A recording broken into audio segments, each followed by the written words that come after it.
Hi. Can you wave? No. No. What did you do? What did you do?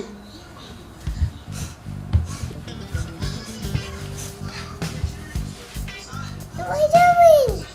What are you doing?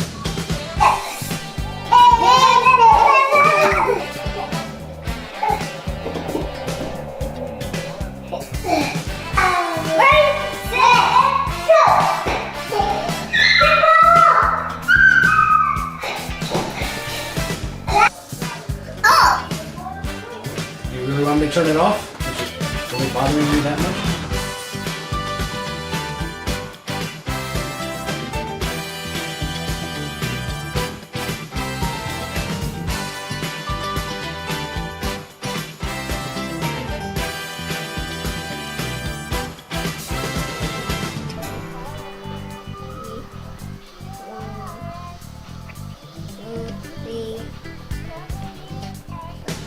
What are you doing?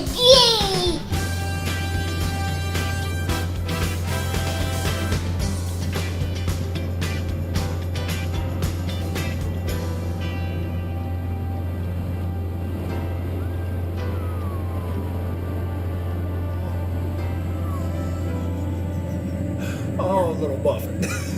Oh. Oh, that one kills me. That one kills me. I didn't know. I didn't know that you weren't enjoying it. Stop, I said, stop. Oh, Muffin, I'm sorry. I didn't know you weren't having a good time. Mom was recording, and it was your first time flying. We're going to look at it here in a second. But yeah, took you guys flying. Monkey, you had already been flying, and you loved it. You had already flown the plane, and so now it was time to take all four of you up. And Muffin, you were doing okay up until you were having a good time.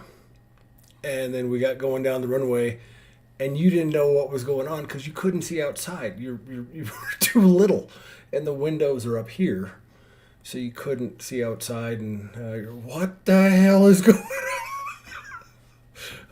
Here, actually, Amelia's first flight. So here, this is right when we get started. Monkey, you're having a good old time. Oh, Muffin. You did enjoy your second flight.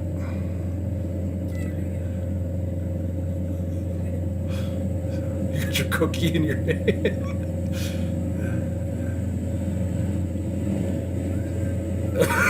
Monkey, you're just... Yeah, we tried to put the earphones on you. You wouldn't have it, Muffin. So we came back around and landed. We didn't torture you anymore, but came back around. You were not having it. You and Mom got out, and then me and Monkey went flying. So, yeah, that was your first flight. It was a good time. So, anyway, I'm back. Hey, girls. May 11th, 2026. I didn't know if I was going to make it. I didn't know. All right, so I'm always hesitant with what I say, but so I had to go do a requalification in March. And when I went to that requalification for that airplane, it was 2.5 weeks, but the simulator broke down, and it ended up being 3 weeks. Normally, when you're in these classes, like I told you in the short video that I made, there's a lot of people. And I was there for 3 weeks solo. And that's tough. It's not easy because you have to study by yourself, which isn't easy because usually you have other people to study with. It makes it easier. Plus, you're in the classroom. Now, occasionally when you're in the classroom, you kind of divide your attention. You need to check out for a minute, and there are other people around you where the instructor can focus their attention on those people. When you're in a class by yourself, the instructor needs to be cognizant of the fact that it's just you and needs to give you more breaks. That's a thing, and some instructors don't realize that. And some of these instructors are not actually qualified instructors. That's a whole other story. But when you are teaching to one person, you have to recognize that they don't have the ability to check out for a minute and reset and then come back to you. That's what we do. We've all done it. We've been in classrooms, big classroom, and you just check out for a minute and you daydream and you reset your brain and then okay, back at it. What the hell is he talking about? You ever seen a teacher, they're like, doing a math problem on the board, you check out for a second and like the whole board is done? Well, that's normal. That's supposed to happen. That's the way our brains function. You need to have little checkouts. When you're solo in a class, if you don't have a qualified instructor who knows that process, they will direct their attention at you all the time and never stop. There are ways to do that. As an instructor, what I would do is I would take a little break and go, let me check something. Go check something, at least pretend I'm checking something. How's everything going? Doing good? Getting dinner? Yeah. Just something. But let the person check out for a minute. Literally a minute. That's all it takes. Then you come right back. But if you're having to keep up with an instructor that doesn't recognize that, it drains you. Then you go back to a hotel that's solo. So I did that for 3 weeks. Then I go and I'm doing the qualification on this new airplane. And the exact same thing happens. And I don't believe in coincidences. I think we've already discussed that a few times. I don't believe in coincidences whatsoever. Because I think I needed my solitude. And looking back, was it tough? Hell yeah, it was tough. But lifting weights is tough. Learning a new airplane is tough. Everything that is worth having in life is tough. That's the way that works. You have to earn something for it to be worth something. If you get something for free, it's not going to mean anything to you. So I did my time there, and like I told you in the short video, I put in my effort to see the people around me and talk to them. And me and the maintenance guy became not friends, obviously, but we're buddy. The cleaning ladies and the girls at the front desk, they were a treat. They were a real treat. And the note from them that morning was an absolute blessing. If you haven't seen that short video for some reason, I was having it rough one day. It was a Sunday, I believe it was. There was no class, so I was just not doing much of anything and feeling really lonely. And I went out to get my coffee, came back in, and that's when I noticed an envelope had been stuck to my door. And there were 3 notes in there from all 3 of the girls at the front desk, just telling me how they appreciated me. And it was phenomenal. It still is. I still have the note. I'm keeping it. Notes. So that was that. I did a little diet while I was down there. Trimmed up a little bit. How's the jawline? I always worry about my jawline. I am slightly vain. I admit it. I want to appear nice. We all do. It's a standard thing. We all want to appear nice. So, but somebody reminded me, like I told you, somebody reminded me who I care deeply for that I was getting a little chubby, and I appreciate that. So I went on a 3-week diet. I had one splurge. One. I went to Jack in the Box. Now, Jack in the Box, when I was a kid, I remember Jack in the Box being amazing. But at some point, Jack in the Box changed their menu. And they ended up not doing well. So, the economy's tough. They changed their ingredients and whatnot. I don't know. But was not impressed. So, I had my one indulgence that taught me a lesson. I did have somebody ask me, because I was talking about solitude and how it was getting to me. And they said to me, well, wait a minute. I thought you said solitude is a good thing. And it is. It is. But everything, there's a famous saying that Everything is supposed to be in moderation, including moderation. That means splurge occasionally. It's healthy to splurge occasionally. You can't moderate all the time. You don't want to be in solitude all the time. But on the flip side, you don't want to be partying and drinking and doing that stuff all the time. My vice amongst vices now is donuts. I love my donuts. You know it. And if I'm just constantly going out and eating donuts because that brings me happiness, well, you know the results. So it's okay to occasionally go out and get a donut, but you don't want to be doing that all the time. Same thing with friends and partying. You don't want to, definitely go out, socialize, have a good time. But when that becomes your existence, that's a problem. So the solitude is the reverse of that. And we get our solitude so we can spend time with us. Make sense? Just like donuts. There you go. I was telling you I don't believe in coincidences. I'm not going to give this very much energy because I just won't. But I will share with you something that occurred, and you'll see my point at the end. Right before I left, the demon that continuously attacks me, has for many, many, many years now, and is now ingrained in somebody with some pretty serious mental health problems.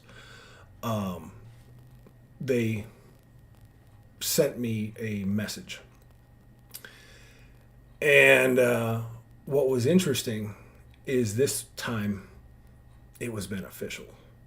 And it was beneficial in a way that brings me a little bit of glee, but just happiness. Here's what I mean by that.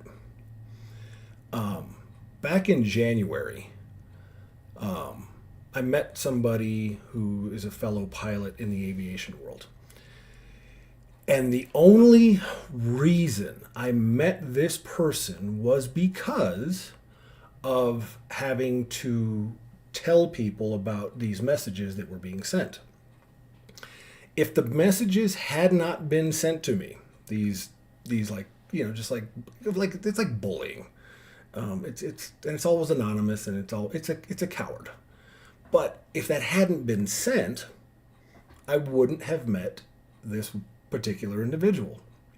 If I hadn't met this particular individual, I wouldn't have been going down to Dallas to get trained on this new airplane and do this new thing that I'm doing. And I realize I'm always doing new things, which is good with me. Because this new gig is 30 minutes up the road, and anyway, it's pretty awesome. And that's what I was saying, was the number of things that had to fall in place for this to have happened is wild. It's absolutely wild. But one of the things that had to happen was this person sending me these messages. If that hadn't happened, I wouldn't have met the person I met in January, and I wouldn't be where I'm at right now. It's just like when Jesus was reminding Peter, hey, Peter, yeah, you're pissed off at Matthew because he sinned against you, right? Well, where did Matthew's sin lead you? Because without Matthew's sin, where would Peter have been? But that sin was beneficial to Peter, and these messages were beneficial to me in two ways. Because I took this message. I go to a men's group here in Monument. It's actually in Palmer Lake. But I go to this men's group on Tuesday nights. And a lot of the men deal with similar problems.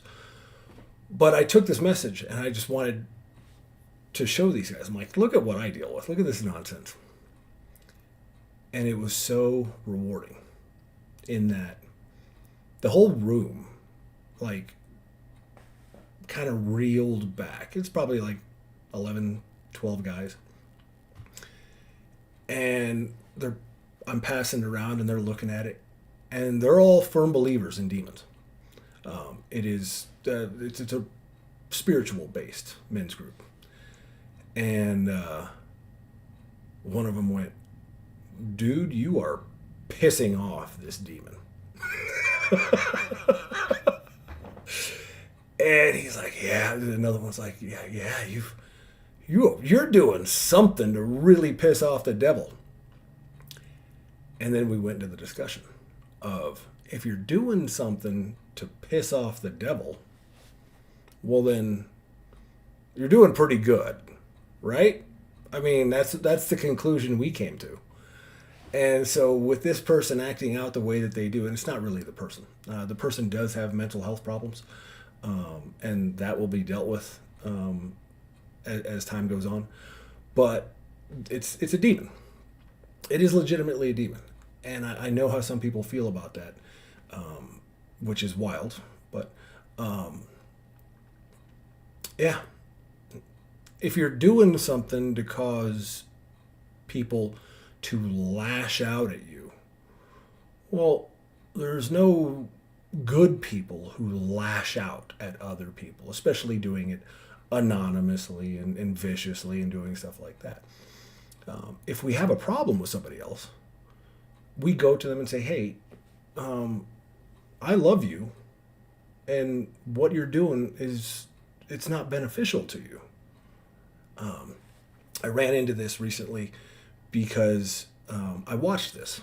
I watched a situation in which someone I care about was watching these other people that they know, and the it's hard to explain, but these two guys are sitting there talking about how they're going to strip clubs and drinking and partying, and there's womanizing going on and stuff like that.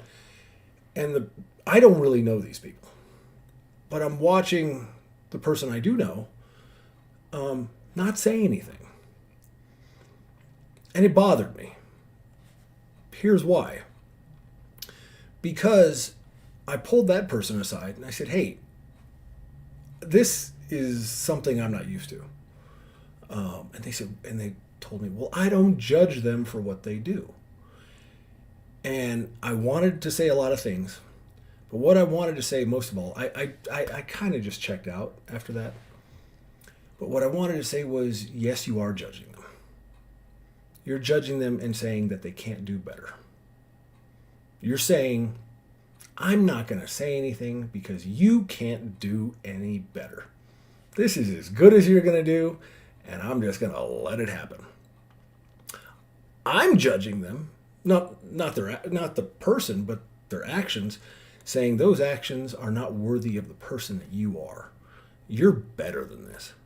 You are better than this, and you deserve to treat yourself better than this. You deserve to treat God better than this.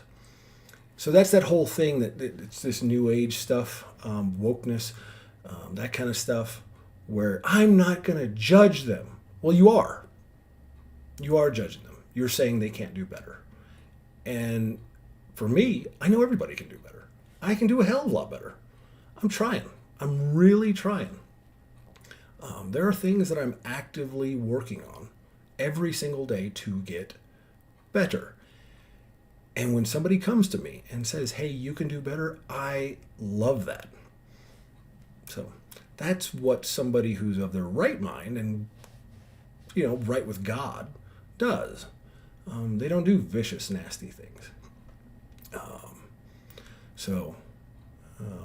In any case, just because something bad happens doesn't mean that it's a bad thing. People ask me all the time, why, "Oh, you believe in God?" Not all the time. I mean, I've been asked, "Why does God allow evil?" Well, because it generates good. Without evil, you have to without evil, there is no good. Without cold, there is no hot. Without soft, there is no hard. It's called a dichotomy. And you have to have evil in order to have good.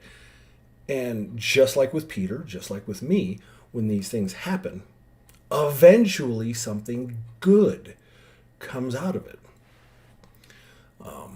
And it took a minute, and it got the better of me, by the way. it did, and I fully admit it. It got the better of me at first. And then my solid group of people, like the men over there and friends that knew about this, they helped guide me back in the direction that I'm supposed to be going, and I am grateful to them. So that's why I go to that men's group. They have no problem telling me, "Hey, you can do better than that. You can do better than that." Thank you. I appreciate that. There's nothing worse than telling somebody, "Oh, you can't do any better. This is it. This is who you are." Oh well. That's kind of like the ultimate insult, if you ask me. So, yeah, I got notes down there because I'm scatterbrained. That's solitude. Whew, did a number on me, but a good number. It's good.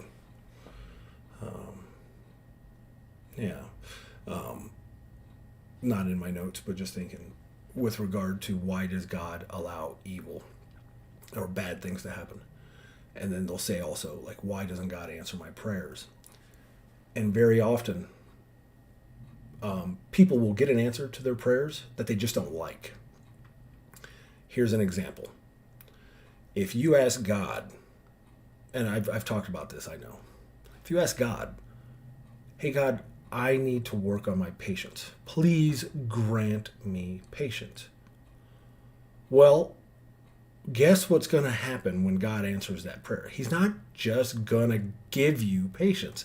He's going to make you earn it. And the way you earn it is through a little bit of difficulty.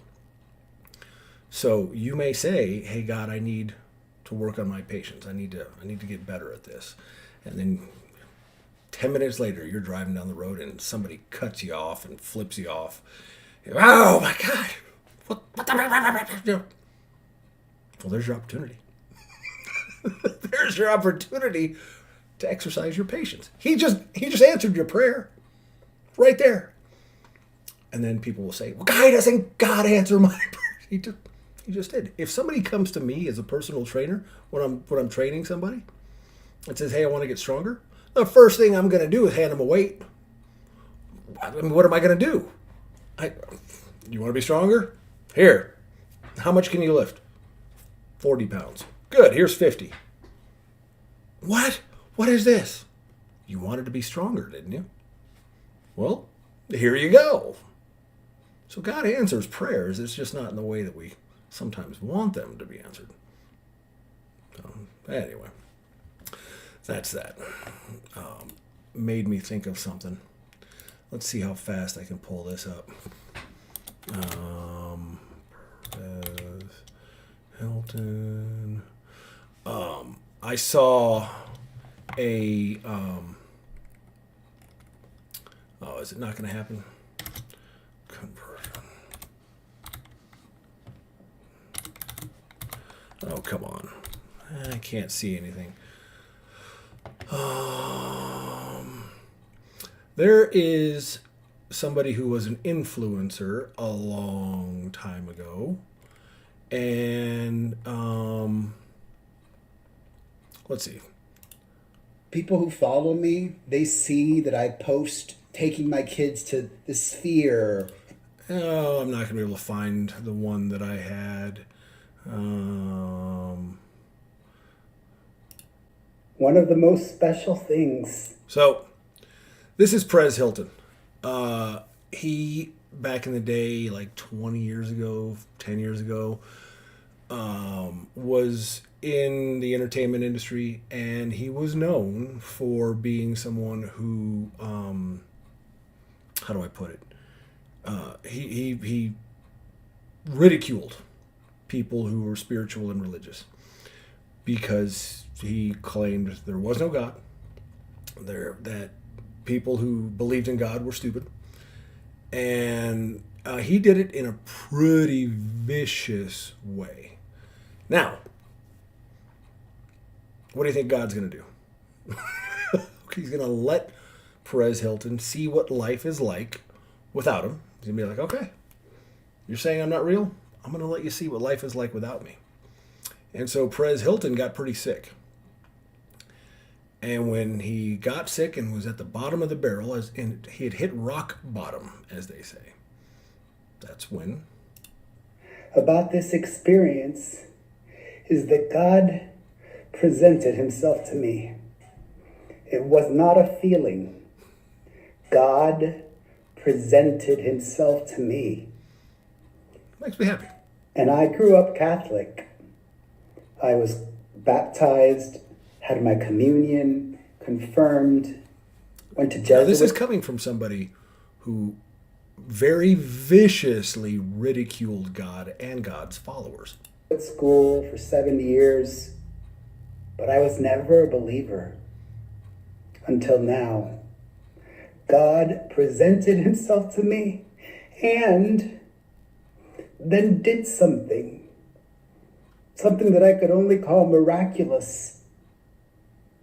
And I was very lucid. It was real. Been there. And this has been life-changing. I'm so grateful. I'm excited to start taking the kids to church every week and to just know that God is real. I had my heart open before. I wanted to believe, and I don't have to hope to believe. I know now. So that's amazing. I love to see that. That there's nothing that makes me happier. Well, you guys make me happier. But only slightly. Because what's better than this? Somebody who had gone astray, as they say, and then been brought back. And the Bible says Perez Hilton will be one of the first ones let in. Hey, you, come on in. Because the last shall be first and the first shall be last and all that stuff. And we rejoice this. We celebrate this. And we welcome them. So there's people out there who are now ridiculing him. Well, that's the way that goes. But I saw that at some point during my 3 weeks in Dallas. And yeah, it touched me. It touched me. So anyway, so something a little bit more funny and fun. Not that this isn't fun. That's fantastic. Which, by the way, so is my caffeine. Got myself a cold brew. It is. Good gracious. Haha. See, I'm working on not taking the Lord's name in vain. Now, mind you, God and I have an understanding. He doesn't care about the noises that come out of my mouth. He cares about what's in my heart. So taking the Lord's name in vain is let's see. This microphone is killing me. Let's see how fast. His name.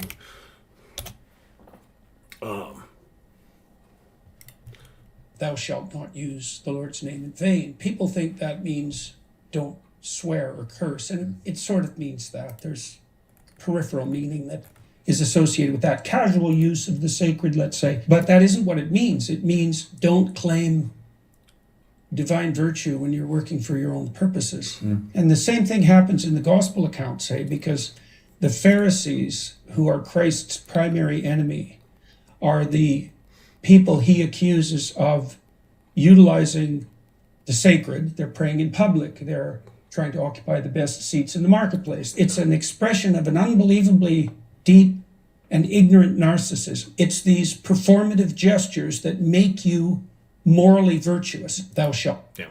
So that's when they say don't take the Lord's name in vain, or when God said that. That's what he's talking about. Not just saying it, because God doesn't care about the noises that come out of our mouth. This is a language that was developed by human beings. It's blah, blah, blah, blah, blah. You know, I tried to impress that upon you at a young age, where you can say to somebody, yeah, love you. Well, I've said the words, but what's in my heart? Or you can say, F off, Dad. Just because I know what's in your heart, which one do you think I'm rather going to hear? Or would rather hear? Pretty self-explanatory. But I wanted to tell you about something because I had a little bit of fun. Okay, so I went to a hibachi dinner the other night. And when I every day is a brutal day without you guys, because everything reminds me of you. Literally everything. If I grab a bottle of lotion and am gonna moisturize my face every single time, I think of you guys, because you guys, especially Grace, you had the keratosis pilaris behind your arms, so we had to do lotion regularly. But you didn't call it lotion, you called it yotion, because you couldn't do a la. You couldn't do lotion. So you said, oh, yotion? And so every time I grab a bottle of lotion to moisturize, that's how much it happens throughout the day. So I'm at Hibachi. And of course, we've been to, the whatever the place is called over here, the hibachi place. And so I'm thinking about you guys because I'm seeing the kids and all that. And I'm waiting for this one moment.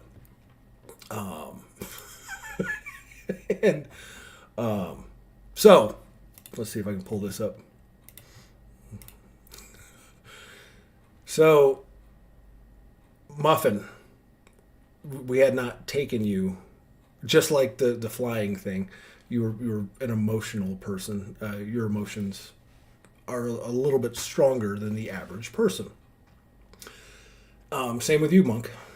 You guys have a lot of emotion, and that's good because so do I. So it works out. But you're animated too. So you're sitting there, and I know what's coming. And they pour the oil on the grill, and then whew, they light it on fire. So Muffin, you're sitting there, and all of a sudden they light it on fire. Wham! You jump back and go hiding behind the chair, and then you poke your head up from behind the chair. Now, I had some fun with it because this whole new thing of AI, somebody down in Dallas was like, I told him, I'm not touching AI, I'm not doing it. And they're like, have fun with it. It's a good time. This person that I was talking to in Dallas, I was talking about these podcasts. I'm like, dude, you can make like little cartoons for your podcast. And I'm like, no way. So I tried it. And now I've got a new fun thing to do. So I just put in the description. Okay, so here's Muffin getting ready, all happy. Yay! Wham! Now, you jumped back a little bit faster than that and hid behind the chair. But it was it's bittersweet going to these places. It weighs on me heavily, and I have to maintain because I'm in pain. It is a painful experience. And so the people I'm with, I have to just try to maintain. I don't want to bring down the mood. So I have to just internalize it and smash it down. And then, if need be, when I do my solitude, I'll let it out. But it's still a painful experience, but it's also an amazing experience because that memory brings me joy. And now I get to play with AI, which is going, it's going to be a treat. I have so many things that I did not get on video. I would love to have that hibachi thing on video. But I have a lot of things that are not on video, that are stuck up here in this old noodle. And to be able to create it, I'm gonna start messing around with this, and maybe they'll get a little bit better. But that's that. So now I'm playing with AI. So yeah. Should we look at the YouTube feed? It's been a while. It's been a while. I don't know. I had a little bit of a... That much solitude actually changed me a little bit. Not a lot, but a little. And things I used to do, I'm not doing anymore, I've noticed. I used to stay up till 3 in the morning every day. I'm falling asleep at like 9, 10 o'clock at night now. And I mean, I'm sleeping great. It's phenomenal. And the YouTube feed, I haven't really gone to it very much recently. Sure, why not? I don't know. The largest donut. Scotty, the donut guy here. We're going to show you how we make our big donut. I was trying to change my feed to food and funny stuff, but it still has a lot of the same stuff I was watching before. But you can change your feed just by looking up different things. Use a bucket for our outline. Get that. Is this real? Leaves a nice little crease around. Take a little pumpkin can. He's not really doing Push it this. down there. Use our pie stick cutter. He's serious.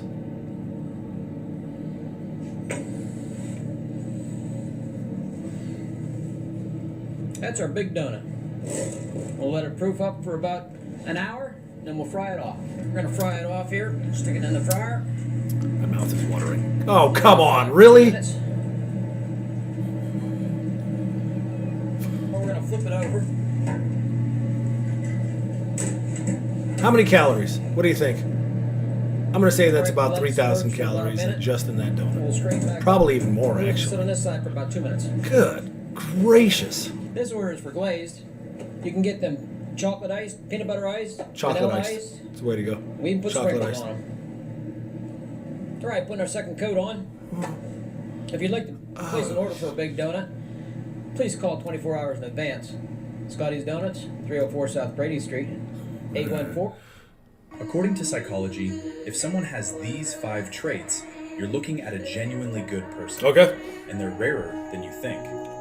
This is AI. First, they're almost always alone. Not because they hate people, but because they discovered something most never will. Peace is quieter, softer, and more honest in solitude. They don't need constant company because they're comfortable with who they are when no one's watching. Second, they overthink everything. Life, people, mistakes, heartbreak. Their mind never stops analyzing. They feel everything more deeply than others notice, replaying moments others forget instantly. Third, they read people like open books. Oh, yeah. One look, one sentence, and they've already decoded your intentions. But the thing is They with sense that, energy shifts. the thing is with that, I often wonder, like, I can read people. What I think is pretty good. What I think. My concern is that I'm misreading them, which has happened. And I've found out about that. I have absolutely misread a person. It happened once. Now, I've misread people. But I'll give you an example. There's a guy, and I think I've told you this story. There was a guy, Rodney, worked at the Maverick. And he's this young kid. He's probably about 20, 22 at most. But I noticed he never smiled. He was... I would say to him, "Hey, how's it going?" And I'm like, well, this guy's kind of a fucking asshole, isn't he? I kind of was like, well, I'm not gonna. But anyway, I didn't stop. I was still nice to the guy, but I just had like developed this idea, like, oh, Rodney, he's a bit of an a-hole. Well, one day, I don't know what happened, but something happened during our exchange where Rodney laughed. And then I saw that he had a few teeth in the front, and the teeth he had were not the best looking. But he laughed uncontrollably for a few seconds and immediately started covering his mouth. Now, I had interpreted, I had read that as Rodney was an asshole, and I didn't understand. And looking back, I kind of maybe assumed, like, oh, maybe there's something going on. But I saw it. Rodney was self-conscious and had probably been made fun of. And so he had chosen not to laugh, not to smile, not to show his teeth. I misread that. And I still, and Rodney and I still see each other. He goes to the gym. He's still, I guess he's just not very well off or whatever. I don't know what, but he's still, when he talks like this and just won't show his teeth. But great guy. Absolutely great guy. Changes and hidden patterns before you even finish speaking. People have particular traits relating to higher IQs. We're going to see if you Oh, have boy. that, okay? Okay, test me. Do you tend to stay up later and fight your own sleep pattern? I do. Many I actually times. do. And I'm going to answer these 100% honestly. You do. I feel like sometimes you go to bed at 3 a.m., sometimes it's 11. Not really 3, unless on the weekends. But like during the week, I'll go to bed like 1 the latest. I consider you a night owl. I think I'm a night owl. Do you I already prefer know my music IQ, so- instrumentals over music with lyrics? Oh, I know instrumentals. the weird people, 100%. the high IQ people, they like symphonies and Beethoven. Well, you actually do listen to instrumentals when you work sometimes. I do. I listen to lo-fi. So maybe I you don't are need to be smart. told what IQ I have. Oh, Jing Jing. Jing Jing is my new favorite way to get happy. Jing Jing. Well, here, I'll just tell you while it plays. Jing Jing is a little snow monkey and only has one arm. And she is absolutely, she brings me joy. And I want one.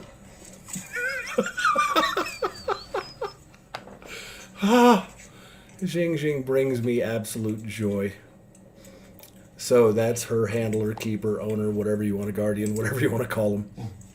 And so all these videos are of Jing Jing being helped to eat because she only has one arm.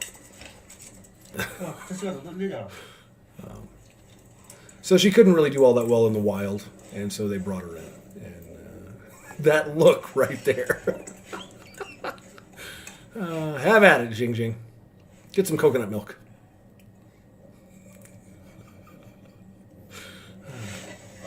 Instant joy. It's fantastic. The most revolutionary Oh, thing you can do for Freya. yourself right now is Freya Mortensen, one of my new favorite people on the planet. She's a therapist that specializes in empaths. And her insight is remarkable. Guessing she is also an empath, meaning a highly emotional person who can sense things. She doesn't ever come right out and say it, but I'm guessing she's an empath. But her insight has helped me a lot. Because remember, prior to like 5 years ago, I thought everybody was like me. And I thought the people that weren't like me were just vicious assholes. It was just like, I would see people.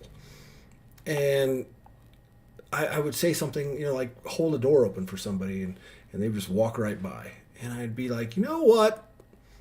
You have a nice day, kind sir. I didn't just say that. I mean, I did. What you heard is what I said. But that's what would happen. And it would ruin my day. It would absolutely ruin my day because I didn't realize that there are some people who are just closed off to the world. Literally, they don't recognize what's going on around them. The flip side of that are people like you guys and me who recognize everything that's going on around them. And so Freya was one of the people, and I think it's Freya. It could be Freya. But the most revolutionary thing you can do for yourself right now is nothing. Literally nothing. Nothing is actually what you need to do. Can you do that? I bet you can. it's tough. I bet you'll start thinking of something to do and then get up from your nothing to do It's something. true. But you can still think of it while also allowing yourself to do nothing. Your body's going to try to fight it. You won't be able to stop thinking.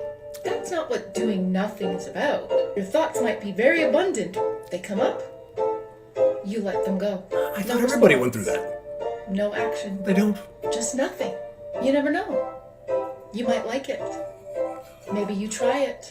Right now, you close the app, Well, I'm a little bit busy you right close now. the screen, and you do nothing. I will, though.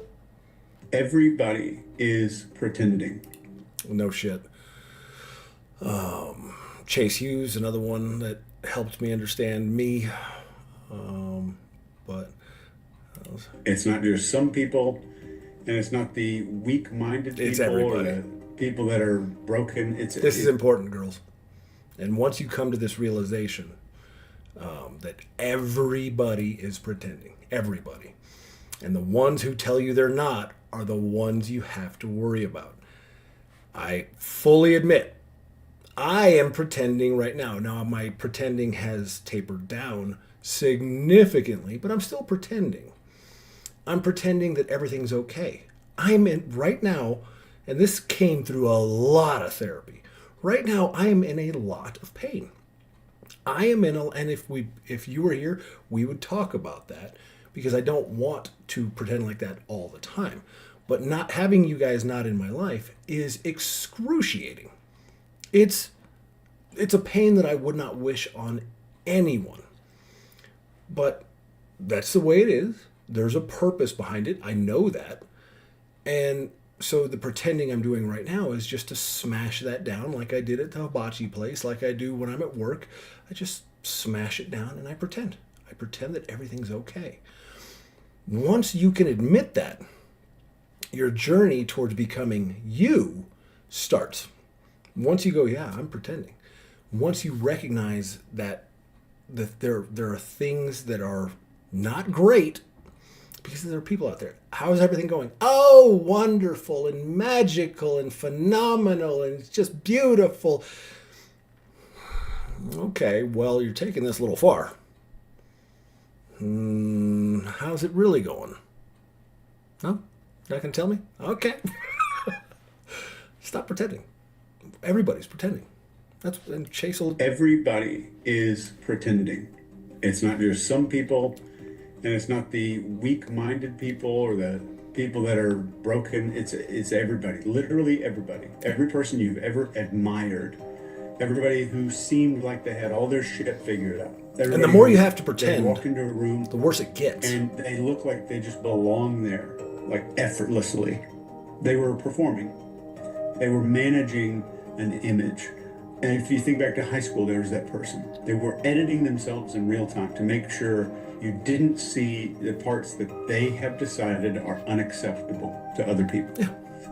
Every one of those people, they think they're the only ones doing it. It's not. It's everybody. Everybody. And once you come to the realization that that's going on with everybody, and you are free to come out to the other people who have stopped, who have drawn in and recognized their pretending. So when you are, there are people out there who are willing to let down their guard and stop the show. Those are the people you want in your life. Those you want to gravitate towards those people. The problem is, they don't want to associate with people who are pretending.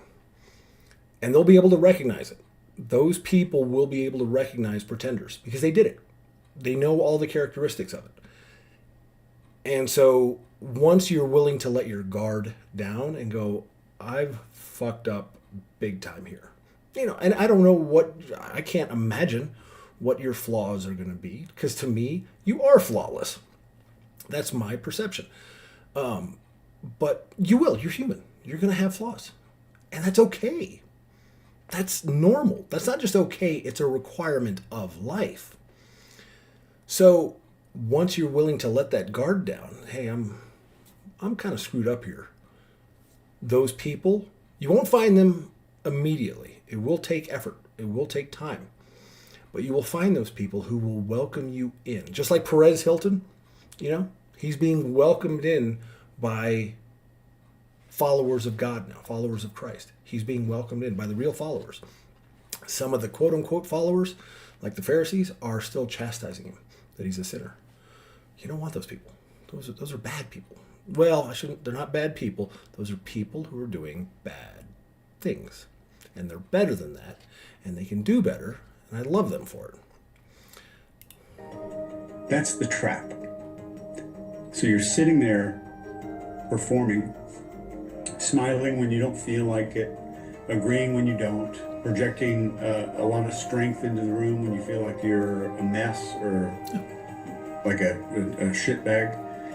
And you look around the room, everybody else seems fine. Everybody seems real. Everybody else seems like they just are who So you're so busy putting on your show that you don't have the ability to recognize other people's show. But they're putting on a show. they are. And so you think... By the way, the people who have been through pain and like one of the people that I was associating most with in Dallas, he recognized immediately that I was putting on a show. He recognized I was in pain. And we talked about it. And that's how I ended up telling him about the podcast. But he recognized it because he's one of those people who's willing to admit his own flaws. Just me. I'm the one who's faking. I'm the one who has to try really, really hard. Something's wrong with me.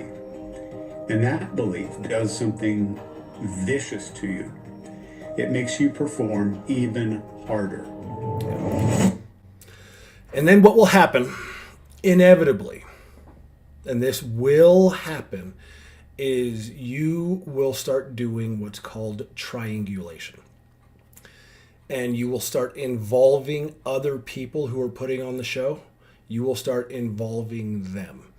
And that is something that, in my book, is a boundary that cannot be broken. For me, once, if I'm having a if it's an A and B relationship and I'm having that A and B relationship and person B brings in person C and says, look, person C says I'm not doing anything wrong, it's over. I mean, it's not over because there's always room for redemption, always. But there has to be that acknowledgement from person B, hey, I shouldn't have done that. I should not have done that, and I was wrong to do that, and I'm going to work on that. Let down the show. But once they start doing that triangulation, and that's a term, look it up. Once they start doing that triangulation to bring somebody else in to attack you, it's over. The attacks have begun. And once the attacks begin, it's pretty much a done deal at that point. So, if you're God and you come here to the earth, to the planet you created, and you meet... I flew Tony Robbins. Gigantic human being. And I mean huge. Huge. Your creations. And you walk up to your creation and you say, oh, creation, what do you think of this earth thing I've created for you? And Inishir says, well, God, I'm glad you showed up. I got a bone to pick with you. I'm like, why, if you're God, why wouldn't you make the temperature nice all the time? Why do you have to make it so damn hot in the summer and so cold in the winter?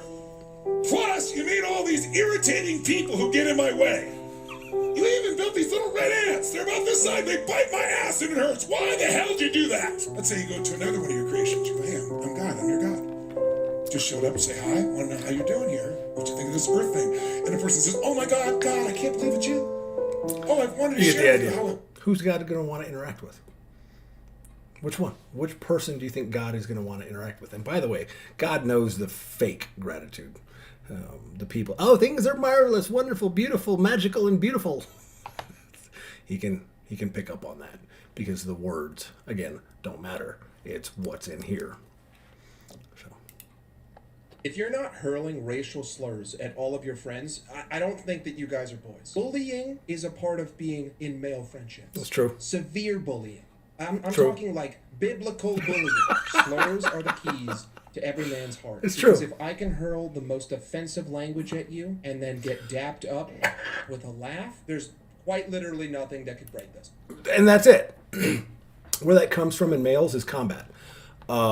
It's a genetic thing that is carryover from back in the day when males were like, in the trench waiting for the horde to come over the mountain. They knew that they were about to get into a life and death situation, and they had to know that they could trust the person next to them. They had to know that the person next to them was strong and didn't get offended and didn't get hurt and didn't crumble under pressure. So the way that started was turning to your buddy and calling him a dirty name. Turning to this one, telling him he likes other men, and you watch their reactions. So if I turn to somebody, it's like, hey, whatever, blah, blah, blah, blah, blah, I'm not going to say it.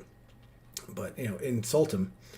And he goes, F you, man, Well, okay, I can trust this guy. This guy here, this is solid. I know this. Go over here to this person. Hey, you're a dumb son of a bitch, blah, blah, blah, blah, blah, blah, blah. Oh my God. Why would you say that about me? Okay, hey, let me get away from this guy. Because when combat starts, this guy's going to be the first to go. And I don't want to be anywhere near him. That's where that comes from. It's a psychological thing. In 2013, when I got electrocuted, everything changed for me. And it came over me like a bad flu that never left me. And I blew myself up. And I had to rebuild, dude. That was my lowest point on earth.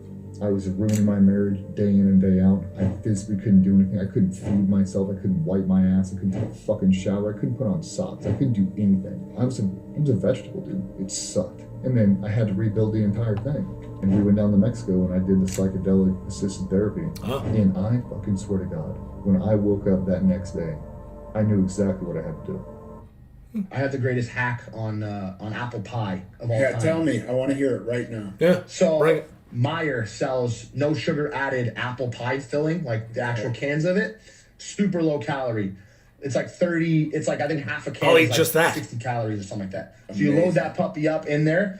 Then you take a little bit of butter and you put it on top of quick oats, and you put that in the air fryer. And then it makes that little bit of crumble in the air fryer. Wow. And then you put that, when it's done, you put that on top of the apple pie filling. And then you go caramel, no sugar caramel syrup, no sugar chocolate syrup. And it's like this big of a bowl for like 250 calories. Is this something you've shared on Instagram that I just missed? I don't think I've shared this one on Instagram yet, Yeah, but I will. We'll be doing that. Okay. I don't know. I'm starting to just feel something different.